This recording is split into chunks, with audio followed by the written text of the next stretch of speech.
all started. Well, thank you for coming along. And just for the benefit of those listening to this on the recording later, Sally's going to be taking us through some of the issues to do with getting into careers connected to clinical psychology and related subjects. Over to you. Okay, well, thanks for inviting me. I understand that people are interested in what opportunities are available following completion of a psychology degree in relationship to mental health careers. Is that right? Yeah, absolutely. This is an area of interest for a lot of our students. Okay, so I think that the what I would recommend people to do is to go, in the first instance, if they haven't already, is to go on the British Psychological Society website, and they've got a number of pages and quite comprehensive information on opportunities for graduates, and people can explore the different areas potentially of therapies or clinical areas they might be interested in. So do look at that. There's some really great resources. Likewise, the Association of Clinical Psychologists, I would recommend people look at that website. In relationship to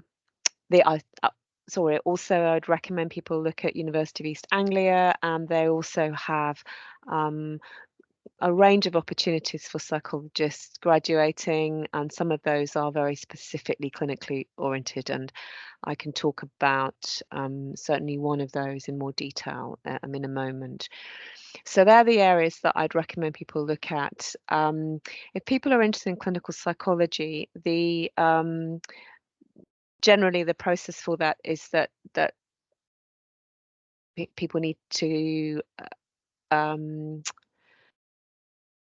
gain good experience before applying, and that experience can include a range of things, from being a healthcare assistant, from working in healthcare settings, for example, residential homes for the elderly. There's a whole any healthcare setting potentially is really valuable experience, and I think then people often apply for assistant psychologist roles, which I'd encourage people to look at. They're often very, very competitive, but they are a more historically conventional route to accessing clinical psychology, although now I would say there's many different routes, but that's certainly one for people to look at, and you'll get a flavour of what those job descriptions are, and there's certainly lots in Norfolk and Suffolk, so I'd encourage people to look on the NHS job website for those. There's also more research-based assistant psychology type roles, or research psychologists, that again people do apply for and complete before then applying for clinical training. In addition to that, the course that's very new, it's a new workforce apprenticeship role, is the clinical associate psychologist role, which some people may have heard of, but that role was developed a couple of years ago. I'd really encourage people to look at that course at the University of East Anglia. It's not actually, I say it's a course. The role is one that's advertised through NHS trusts, and it is an apprenticeship role, so people are employed by an NHS trust, but then they attend a course, and we're very fortunate that we have one at the University of East Anglia. So clinical associate psychologist roles, and there will be some of those roles, they're coming up now in the region, so that's all our mental health trusts in the region. So look at NHS jobs as a training starts, or the course to support the apprenticeship roles in the NHS starts this September. So I think that's something that, as I say, some people may have heard of, but I'd encourage people to look at. I'll pause there. That's picked up on a couple of the questions I had sent to me by some of the students who can't be here at the moment. So it's kind of already answered some of their questions. There was one you mentioned about getting experience beforehand. We've got a couple of students who are volunteering for things like Mind and Samaritans and kind of, I suppose, what we might loosely call charities with a psychological angle to them. Would that kind of voluntary experience be kind of worthwhile to put on a CV? Would it be seen as something advantageous for their job application? Or Yeah, absolutely. I think any experience, relevant experience, is really valuable. excellent. So definitely worth them doing that then. And Yeah, certainly. aside from the other rewards of doing it, and yes, brilliant. That kind of picks up on that. I'll get the link and I'll email that link out to the UEA associate psychologist site, because that does sound like something a lot of our students, graduates, would be interested in. I know quite a few of them have said they want to do masters, but childcare, etc. They don't want to travel to the other end of the country to do it. They want to do it somewhere reasonably local that they can get to fairly easily. So UEA would be probably ideal for that. So that's I'm going to tick a lot of boxes. Did I have one person ask if there was a high burnout rate with clinical psychology, in terms of you're obviously spending a lot of time dealing with other people who are in distress and having all sorts of problems and experiences? Does that take a toll on the actual professional themselves providing that support and service? I think all caring jobs require individuals to understand the importance of self-care and well-being and looking after themselves. And so I think that would be my response to that question. I don't think there is any evidence to suggest that clinical psychologists have a higher burnout. I'm certainly not aware of any. I think burnout's quite topical at the moment, isn't it? Sort of post-pandemic and generally across the whole of the NHS. But no, I don't think so. But I do think that question draws attention to the importance of how how important it is to understand what takes us into caring professions, and that and once training for and being in a caring role, it's really important that we understand the evidence behind and caring for ourselves and what we need to do. And everyone's different, so it's part of the, I'd say that's part of the learning as you train to become a healthcare professional, is how to look after yourself and notice signs if you are vulnerable to burnout. Excellent. Do the management kind of factor that in terms of providing courses for people to go on to learn a bit more about self-care and things like that? Or Part and parcel of the training, I would say, in all courses now, and all organizations now have wellbeing services that have a range of supports for staff, or to support staff in self-care. excellent. Right. No, you've answered that one. Right. Yes, that's a point. You mentioned the research-based psychologist route.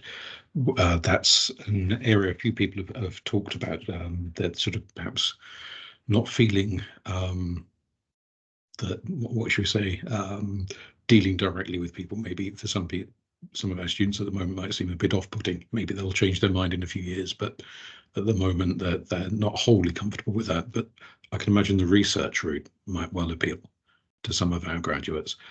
Could you sort of expand a little bit more on that as an option to go down? I can expand a little bit. I mean, again, it's about people going on NHS jobs, searching for research roles.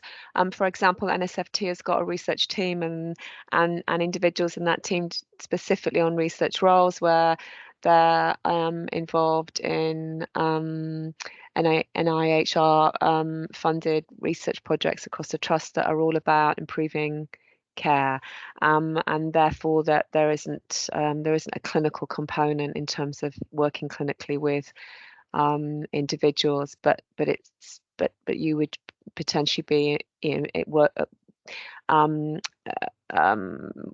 you're working in healthcare settings without actually doing clinical work from a research angle. So most mental health trusts have research teams that are doing that kind of work. So I'd encourage people to go and explore that. There's obviously also research roles that are linked to universities, and again, I'd encourage people to explore those. So yeah, that's there's a whole plethora of different roles out there. I guess the ones that I'm aware of are the research posts that are linked with the NHS. So No, there's not many of them, in the sense it's a small team, but then it depends on what people's interests are. So I would encourage people to really explore. I can't say a lot more about that. Often assistant psychologist roles, they can sometimes have a very specific research component, and some psychologist roles will have less clinical contact too. Thanks. In terms of the kind of areas that people would be employed to research into, is it sort of the effectiveness of therapeutic techniques or demographic patterns? We do have some sociology graduates who perhaps would be more down the kind of demographic route, looking at the kind of people commonly affected by certain mental health issues, for example. Would that be an area that is in particular demand, or does the wish for research tend to focus on other types of domains? The research within the NHS would be clinically focused, so it would be around improving care, and the application of theory into practice, and the application of evidence-based interventions, models, frameworks, and so on, into clinical settings, and then monitoring outcome. That would be the kind of focus on internal research projects. Yeah. We've had some people do dissertations in not dissimilar areas in terms of looking at the effectiveness of therapeutic interventions and so on. When people are going either filling in their application forms or going for interview, how often do they get asked about the sort of thing they've done dissertations on? Is that kind of like a sales pitch, for lack of a better term, that could be used? So I've kind of developed skills in this area, developed skills in that area, as evidenced by a dissertation topic. I think that's always really, really valuable, and I'd always encourage people to bring that into their interview, and let people know that they've been doing that. But I would hope that would come up anyway in questions, or they could weave it into answers. If it was a clinical focused job, it would be highly relevant. Excellent. Just one last question from me. In terms of particularly the research jobs, perhaps more so than others, we encourage our students to do lots of presentations, and some people take to it like a duck to water, and other people it's a bit more of a painful learning curve, as well as conducting the research and producing written reports. Is there much demand for presentation skills to put forward the results of their findings verbally, as well as in a written format? Depends on the role. It depends on the role. In clinical psychology, there is a requirement that you can present, and those are skills that are developed over the 3 years of the training, and people can have opportunities to develop those as assistant psychologists and as clinical associate psychologists in those roles. It's not everyone's cup of tea, and I think that if it's not your thing, then you don't, you can minimize how much you do it. But I think it's good to be able to do it if you need to, and to have had some exposure to those skills. But no, it's not something that that you'd be required to do on a regular basis. Presentations, they're part and parcel of most professional roles, but how the extent to which you engage in them or not, I think one has an element of control over that. But nice I think for the students to hear that it, to some extent, it's going to be a useful skill for them. It's not just we've been nagging them needlessly. I think it's an essential skill to be able to present. and it's just, I appreciate it's not everyone's thing. Do you see, obviously the news is frequently dealing with funding crises and things like that, in all sorts of government departments, the NHS included. Is clinical an area that's likely to be stable for the future, or is it as subject to government whims of cutbacks and, you know, 1 minute they're investing and the next minute they're withdrawing?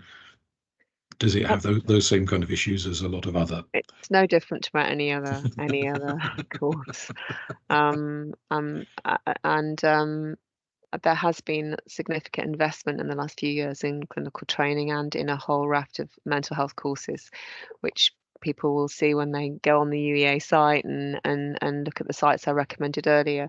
But of course, they are subject to change. Right now, there is a significant national drive to increase access to psychological therapies and support. And in line with that, there's a national agenda to increase training and opportunities. So yeah, it's a time of ostensibly of growth. The challenge is still around funding nationally in the context of NHS. The NHS is particularly challenged around fundings at the moment, but it is a time of growth in psychological therapies and access to these. Excellent. Are any particular types of therapy more popular within the NHS than others, either in perhaps client-led demand or in terms of perceived effectiveness? The NHS offer evidence-based therapists, so it's back to NICE guidelines and evidence-based therapists there, and that's where I would start from in response to that. It varies depending on services, and some therapists are, you know, the evidence is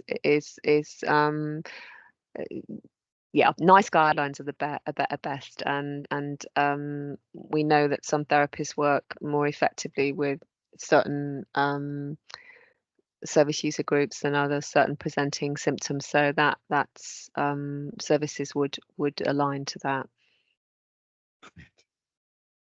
Is it kind of advantageous for somebody to say they've had experience in particular therapies and modalities beforehand, or is it more that they get the job and then they're trained in I delivering? think it's both. I mean, people can get experience of that, and certainly some of these courses that I've mentioned, and absolutely will give people that in abundance. So that's always a good thing, because people, once they've experienced it, they can decide whether it's something they enjoy, whether it is something they want to do more of, or whether it might not be. I mean, one doesn't know until one tries sometimes. True enough. I think that's covered all the points I was asked by students, or just dreamt up myself on the moment. So you see this as quite a good area for people to look for further study, get a master's, go into this sort of area. Yeah, I mean, if people are interested, there's lots of opportunities currently. So I would, and you'd see those. Look at UEA, go on the BPS website, go on to NHS Jobs. It's also quite competitive. There's lots of interest in psychological roles. So I wish everyone lots of luck, but I think that experience is really valuable. It's not for everyone. So I think volunteering experience and working as healthcare assistants, psychology assistants, whatever, is helpful to help inform what people want to do. So I would really encourage people to explore that, and wish everyone luck, and also talk to people that they know who are already in the profession, or make those links. I think it's really helpful to have those conversations, because it's often quite difficult to get volunteering work in the NHS for lots of reasons, and actually in alongside clinicians. So but I know my colleagues are really happy to talk with people, so I think that's always worth doing, I think. So we did try to get some volunteer placements, but it was so many hurdles, it wasn't practical. Yeah, it's really tough, I think, for lots of different reasons. So yeah. Well, thank you for your time. Much appreciated. Okay, well, thank you very much, and I wish all the students well in their endeavours. Okay, thank you. Thank you. Take care. Bye-bye.